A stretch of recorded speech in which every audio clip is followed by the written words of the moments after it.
stands for Workplace Safety and Prevention Services. A quick little introduction of the organization. We are not-for-profit and we commit to protecting workers and businesses. We are a proud partner of the Ontario Occupational Health and Safety System. So what that means is we work in collaboration with both the Ministry of Labor, Training and Skills Development and the WSIB. So the ministry kind of enforces the legislation. We are the prevention side to help you learn how to prevent any kind of hazards or incidences from happening at your workplace. And then, of course, WSIB is the insurance should something unfortunate end up happening. We at WSPS offer a variety of health and safety expertise through things like consulting, training, information sessions like this one, and resources which Stella will actually get into a little later in the presentation that we have for you guys today. Our vision is every worker healthy and safe every day, and we strive to meet that every single time we reach out to a small business or any customer that we have. So for today's agenda, essentially what we're going to talk about is we're going to provide some insights to the safety issues businesses are going through during the stage 3 of COVID pandemic reopening, and try to provide some recommendations for safe work practices to keep you and your staff and the public safe while you're working, but also to give you some tips on how to kind of communicate to your customers that for them to feel safe, as Brianna mentioned, when they do come into your places of work. So, oh, that's interesting. One second.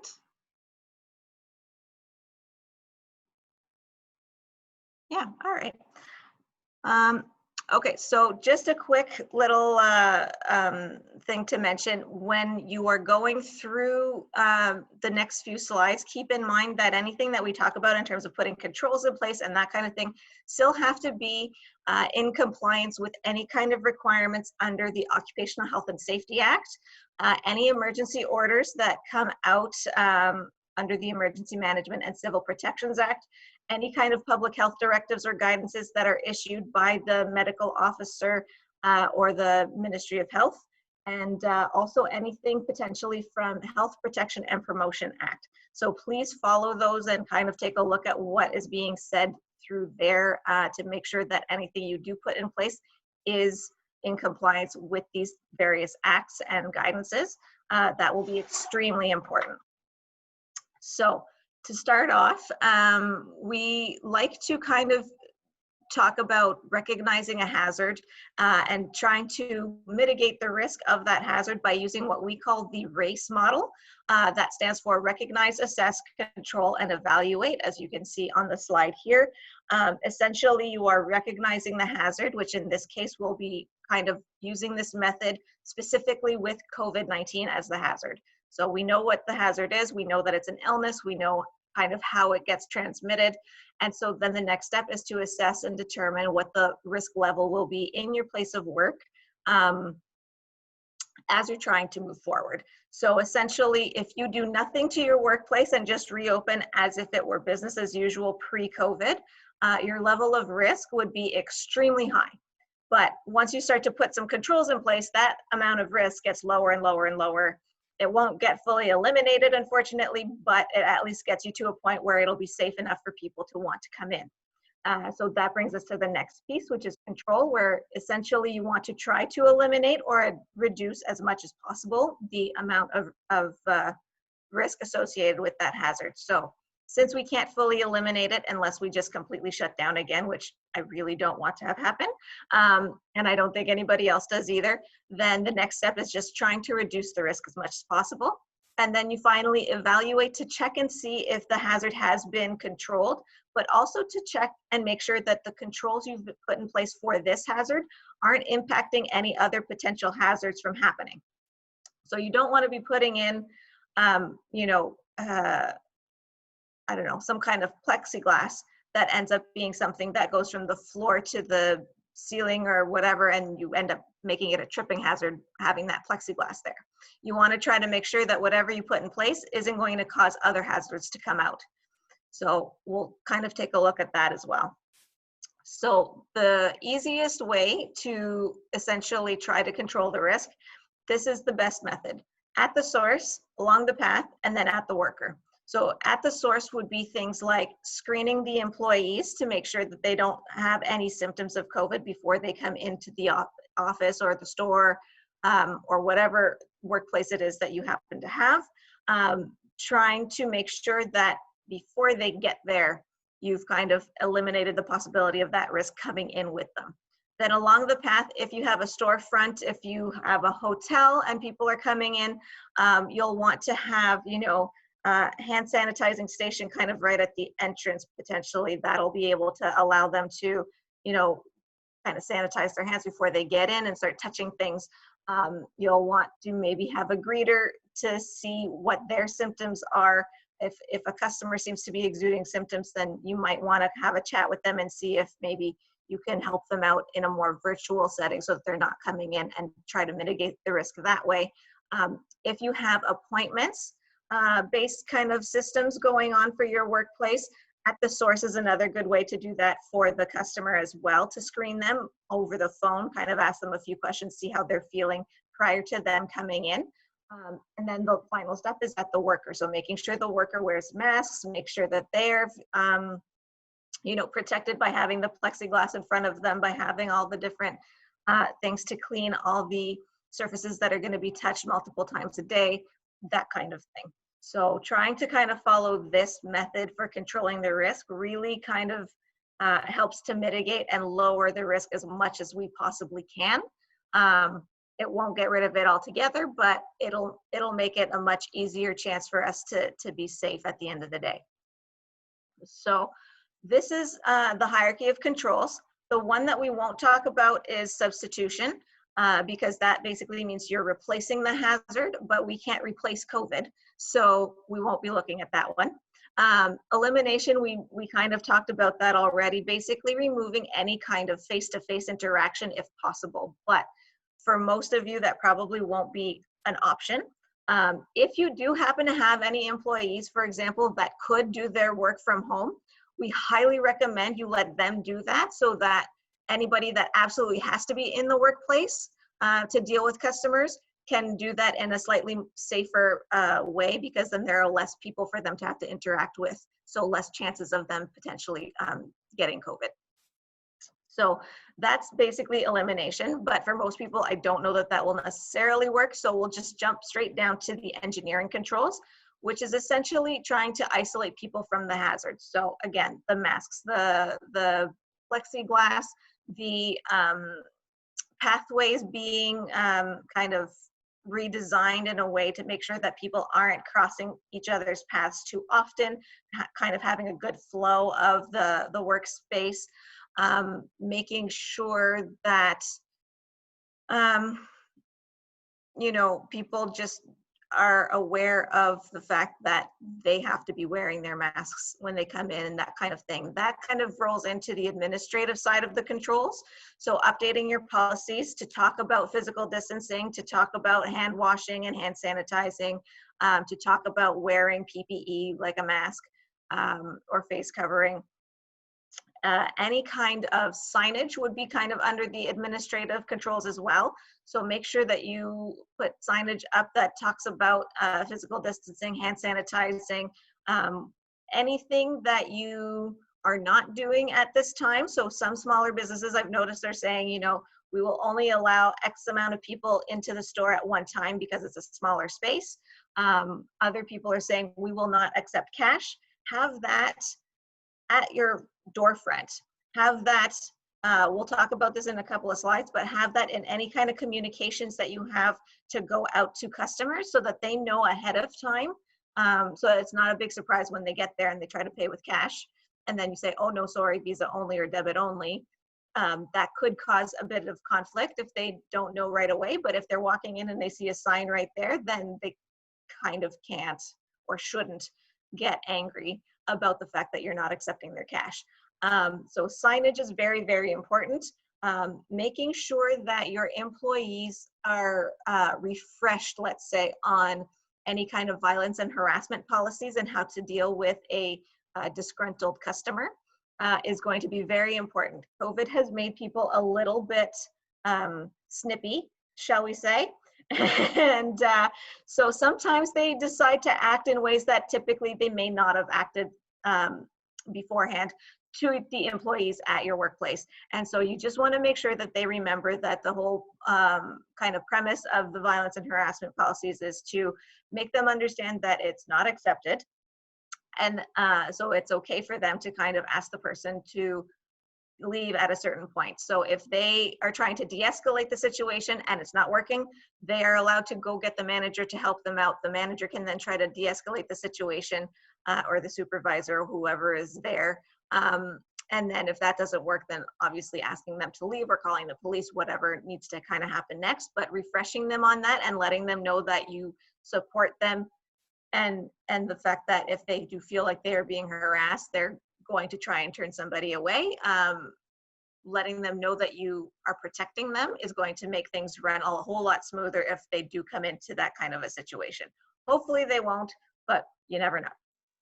And then the final piece is the PPE. This should be the absolutely last kind of line of defense. Now, we do have the mandated mask wearing, so that's a whole other, we still need that no matter what, but try to do all the other controls, the plexiglass, the administrative controls with the signage and everything as well, because those will really help increase the opportunities of mitigating the risk and lowering that risk on top of wearing the mask. So typically that is the absolute last thing that you kind of want to look into rather than the first thing. But in this case, because we do have to wear masks, it is kind of a priority for us in this one as well. So PPE is the masks. You don't really need things like gloves or anything like that, depending on your business. Now, because you guys are tourism and hospitality, I'm gonna say that likely gloves and aprons and that kind of thing are not really anything you need to worry about. The main one is gonna be the mask or the face shield. What I would suggest for that really would be to basically have them wear the masks, have them wear the face shields, but if someone's complaining that they can't breathe because of the mask, switch them over to a face shield and maybe put them behind a plexiglass or something for that extra protection, just because the face shield is more open. So the potential for, you know, virus spreading could happen a little easier, but just kind of try to adjust so that they are still comfortable and able to do their job, but you're also still following the guidelines and the mandatory mask wearing. So that is really my suggestion for that. This is something you can find on the Government of Canada website at canada.ca. It kind of goes through the cleaning and disinfecting of your public spaces and what you kind of need to know, what type of products are acceptable or what they're kind of looking at for being the best ones to really kind of get rid of all the virus and germ kind of stuff that's going to be in your workplace and decontaminate. There is a DIN number, so a drug identification number on a lot of the products that if you go onto the website, you'll be able to put that in and it'll tell you if it's a government approved cleaning product for this situation. So you can definitely take a look at that, take a look at your Public Health Ontario site, anything for pathogen decontamination checklists. They have all of that over there and they are really good resources to make sure that you are using the proper products so that you don't have to worry about maybe not cleaning as well as you could. So we'll see how that goes. And then finally, it's going to be, I think there we go, my camera kind of cut out for a minute there, sorry guys. But the next step is to evaluate.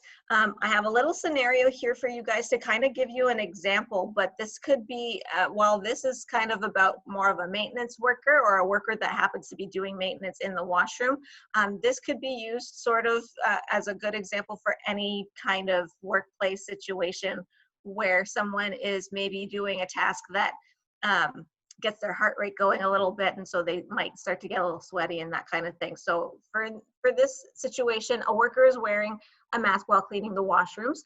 It's hot and the worker is beginning to sweat. The result is that the worker ends up reaching underneath the mask to wipe away the sweat from their upper lip. So the worker then brings this to the attention of their supervisor. What should happen next?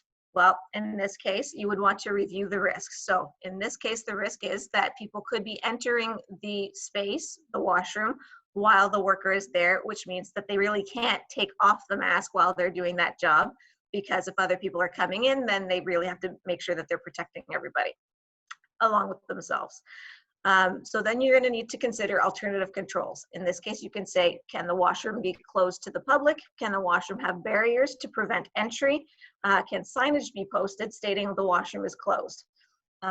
This will allow, you can then change the control, and this will allow the worker to be able to go in there, take off the mask, knowing that no one else is going to be coming in while they're in there to clean it, do their job, being able to breathe and not necessarily get as uncomfortable as they were before, and then put the mask back on as they leave to get back into the kind of public setting. You can even remove the signage after the person is done being there and doing what they need to do to clean up. It could just be a signage to say, closed for the next 20 minutes, please come back later kind of thing. I know that with a washroom, that's not necessarily the best, but it's something to at least protect the worker and let them still be comfortable in order to do their job without having to worry about spreading COVID. So here's where we get into about how to make the customer feel safe. So I mentioned communicating to them. This can be through social media, voicemail messages, emails to any kind of rewards members if you're a hotel kind of setting and you have rewards points. Or anything like that, your websites, and updating all your protocols on those platforms, so that when they go to give you a call, when they go to check you out on your website or your social media page, they will see that you have all these different protocols in place. So you can be very transparent about your cleaning routine, about the fact that you are promoting mask wearing, like that it's mandated to wear a mask, that you're promoting physical distancing. If you're a restaurant, for example, talk about the fact that you have the 6 feet of distance and you're only at 30% or 50% capacity, whatever it may be. Those kinds of communications are going to be really, really important to make people feel safe. Providing a greeter, let's say near the entrance of your business, if you have that kind of a setup, would be great, because then they can kind of screen the person that's coming in to see do they seem to have the dry cough or any kind of symptoms that relate to COVID? Do they need to maybe ask them to step aside and ask them a couple of questions to screen them and see if they should be coming into your business, or if you need to maybe provide some more virtual accommodations to them for the time being. If someone is not wearing a mask and they're saying it's due to health-related reasons, that's fine. But if you don't feel comfortable having them in your space, then make sure that you can offer them some virtual options instead and say, I'm really sorry, we won't be able to allow you in here, but if you'd like to do curbside, or virtual kind of accommodations, then we would be happy to serve you that way, just to mitigate the risk a little further. Removing unnecessary items like shared pens at a customer service counter, providing hand sanitizer stations, if at all possible, try to make them touchless. That doesn't seem to be too much of a thing just yet in some stores, especially the smaller businesses. It gets a little tricky, but if you're able to find one that's a touchless one, please put those in. That makes it even more safe for people. Providing disposable masks if you can, or face coverings at the entrance of your business. And again, the signage at the entrance and throughout your business, talking about distancing, talking about hygiene, talking about mask wearing, and anything else that you need them to know while they're in there. You can even put, I mentioned the violence and harassment stuff before, you can even put in signage if you're really worried about it or have experiences as you start to kind of reopen and deal with everything.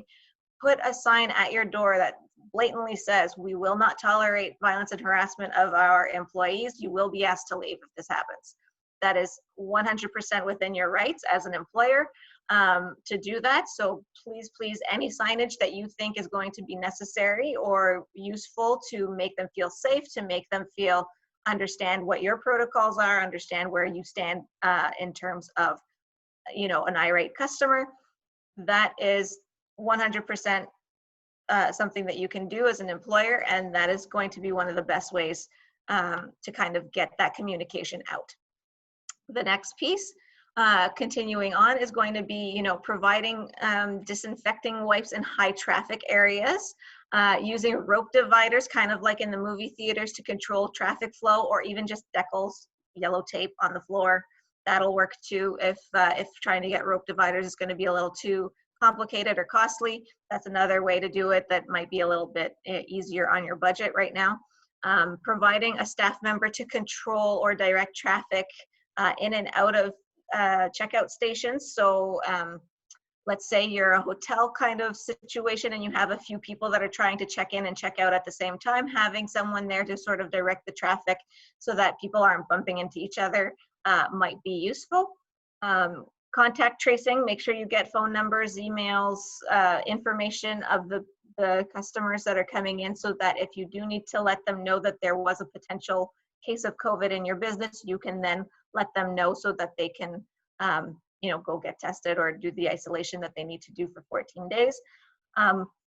Post-cleaning schedule, post your cleaning schedule in the washrooms, post your cleaning schedule at your front desks, whatever kind of setup you have, something for them to see it. Again, also just kind of letting your cleaning supplies be shown to the customers as they're walking in. If they see, I went to the hair salon the other day and there were bottles upon bottles of disinfectant everywhere. Every single station had at least 2 bottles, spray bottles of disinfectant just there in plain view. So you can see that, yes, they really are taking this seriously. And you see them cleaning up their stations after each customer. So it takes like an extra 10-15 minutes before the next person gets to go sit in that chair. But having that visual really will help the customers feel safe and say, oh, here's the stuff. It's not just in the back somewhere that they're just saying that they're cleaning and they aren't actually doing it. It's right here ready for them so that they can use it as soon as I'm gone, kind of thing. It provides a little extra comfort for them. Regular announcements over a PA system if you have one, to remind people about the protocols. I've been hearing that a lot in the grocery stores lately. Apparently you hear that in the airports now. So if you do have that capability, that might be a good one intermittently here and there to kind of just throw out a little audio reminder of please remember to keep 6 feet, please remember to wash your hands, that kind of thing. And again, signage on chairs for waiting areas. A lot of places, if you're a small enough space, are just completely getting rid of the waiting area altogether and just saying, please just make sure that you show up right on time, don't show up early.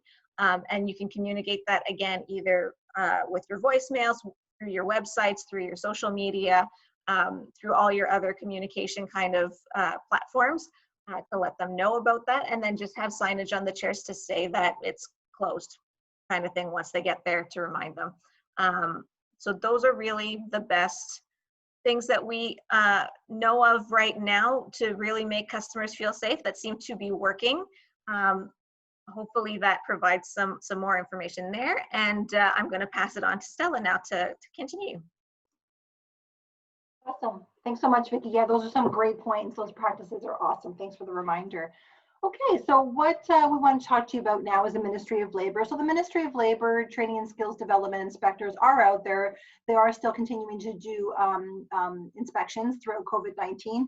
So inspectors can conduct proactive visits and raise awareness to workplaces. They also advise workplace parties of their rights, duties, and responsibilities.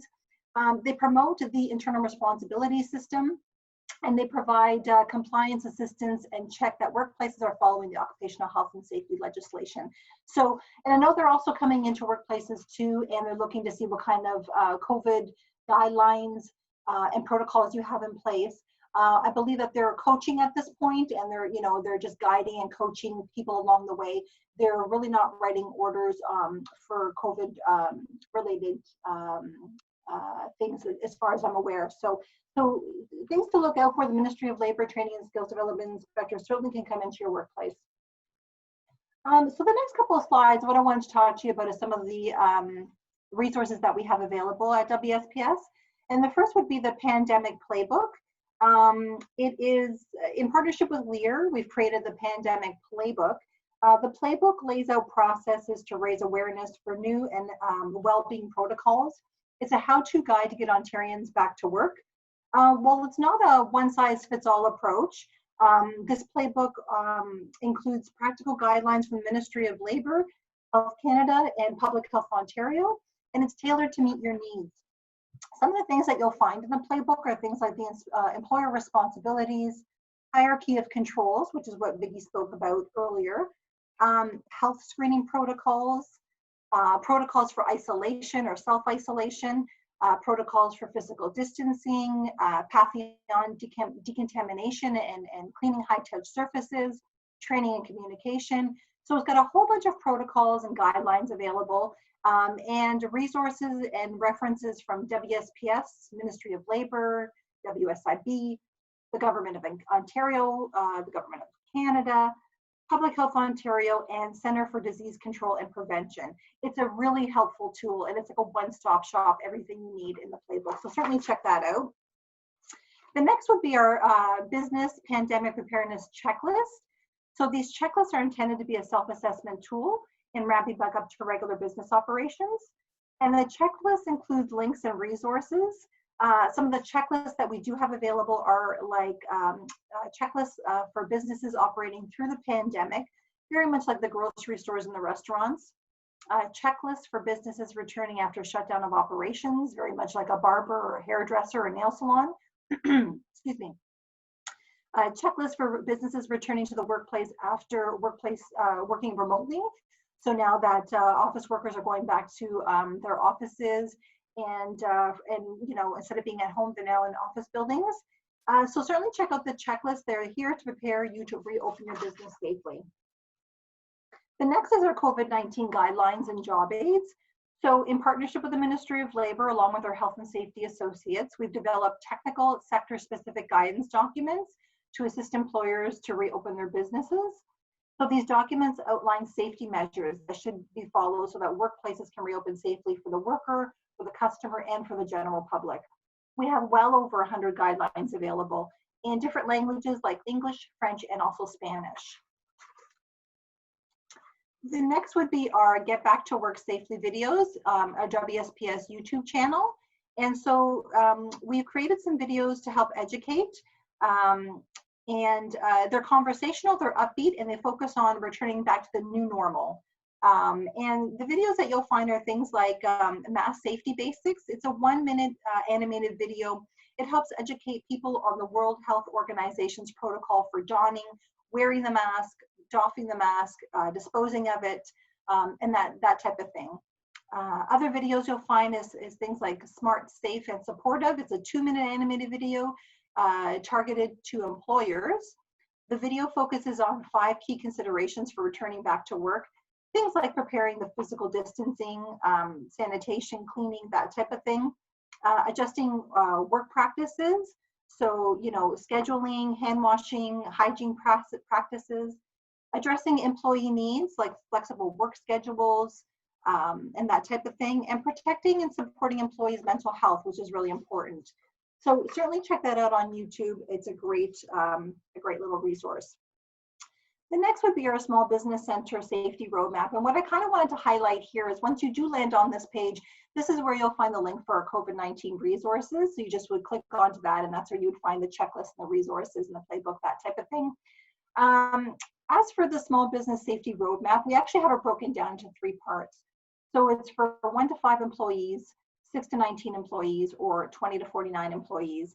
And it's really tailored to meet your requirements. Some of the things that you'll find on the safety roadmap are things like a safety checklist, duties and responsibility, where it talks about the employer, the supervisor, and the worker, and everyone's different roles and responsibility. We have a health and safety policy template. We have a template for violence and harassment, information about a health and safety representative or a joint health and safety committee. So wonderful resources on our safety roadmap. Certainly check that out. What I do want to highlight is the safety checklist. A great starting point is a safety checklist because it'll take you through all the categories and it will help you identify the gap that you might have in your health and safety program and get you started that way. So certainly check that out. The next is a small business advisory service. So this is for companies that have less than 20 employees. The program is free for all participants. And what we do is we match you, the small business owner, with a health and safety expert or a coach to help you improve your health and safety with simple, easy solutions. So essentially what it is, it's 10 hours of free consulting. It can be completed over weeks, over months, or even the entire year. And I believe that Brianna is going to be including a registration form for this service in the email after the webinar, so certainly check that out. So if you're feeling overwhelmed, because I know we've thrown a lot of information out at you, this is certainly a great service to look into, so certainly check that out.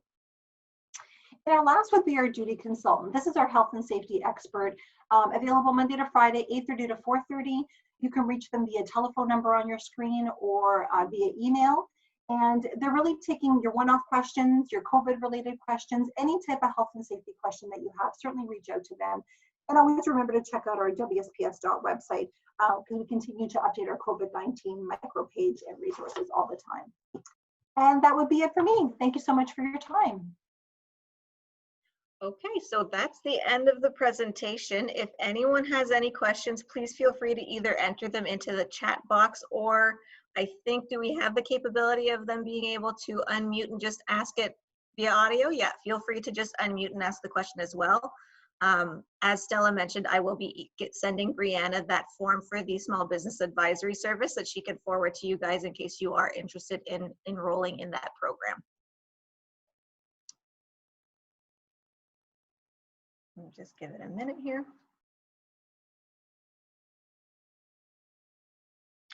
I'm going to take that as a sign that we did really well at answering all your questions. Thank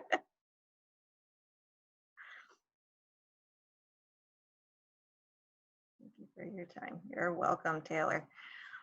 Okay, well, I guess if there are no questions, we will wrap this up. And thank you guys for your time.